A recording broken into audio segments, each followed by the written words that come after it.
నిన్న టీమ్స్ ఇవాళ సర్దారు సర్వారాయి పాపన్న గౌడ్ విగ్రహం కట్టింది కేసీఆర్, ప్రారంభించేది రిబ్బన్ కటింగ్లు మాత్రం రేవంత్. పనంతా కేసీఆర్ చేస్తే చివరిలో ఎంట్రీ ఇచ్చి క్రెడిట్ చోరీ చేయడం రేవంత్కు అలవాటుగా మారింది.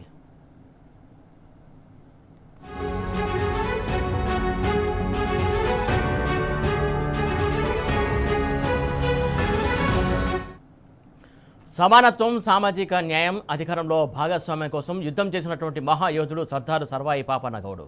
ఆయన స్ఫూర్తిని భావితరాలకు అందించాలన్న సదుద్దేశంతో పాపన్న గౌడ్ విగ్రహాన్ని ట్యాంక్ బండ్పై ఏర్పాటు చేయాలని తెలంగాణ తొలి ముఖ్యమంత్రి కేసీఆర్ అప్పట్లో నిర్ణయించారు. విగ్రహానికి అవసరమైన స్థలంతో పాటు కోట్ల రూపాయల నిధులు కూడా కేటాయించారు.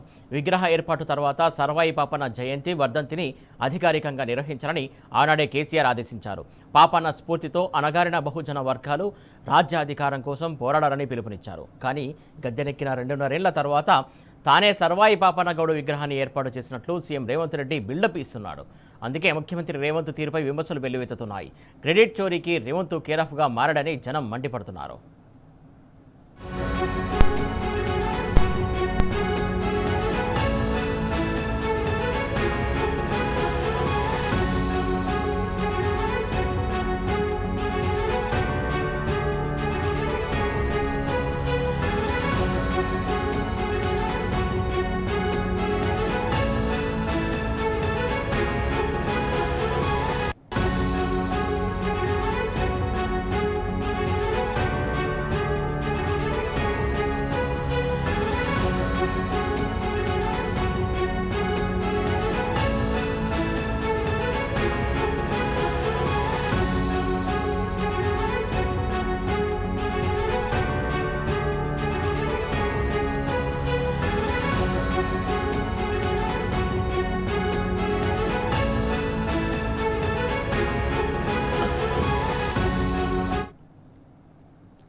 నిన్న టీమ్స్ ఇవాళ సర్వాయి పాపన్న గౌడ్ విగ్రహం కట్టింది కేసీఆర్, ప్రారంభించేది రిబ్బన్ కటింగ్లు మాత్రం రేవంత్ రెడ్డి చేస్తాడు.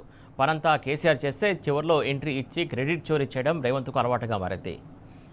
అయితే సమానత్వం, సామాజిక న్యాయం, అధికారంలో భాగస్వామ్యం కోసం యుద్ధం చేసినటువంటి మహాయోధుడు సర్వాయి పాపన్న గౌడ్. ఆయన స్ఫూర్తిని భావితరాలకు అందించాలన్న సదుద్దేశంతో పాపన్న గౌడ్ విగ్రహాన్ని ట్యాంక్ బండ్పై ఏర్పాటు చేయాలని తెలంగాణ తొలి ముఖ్యమంత్రి కేసీఆర్ అప్పట్లో నిర్ణయించారు.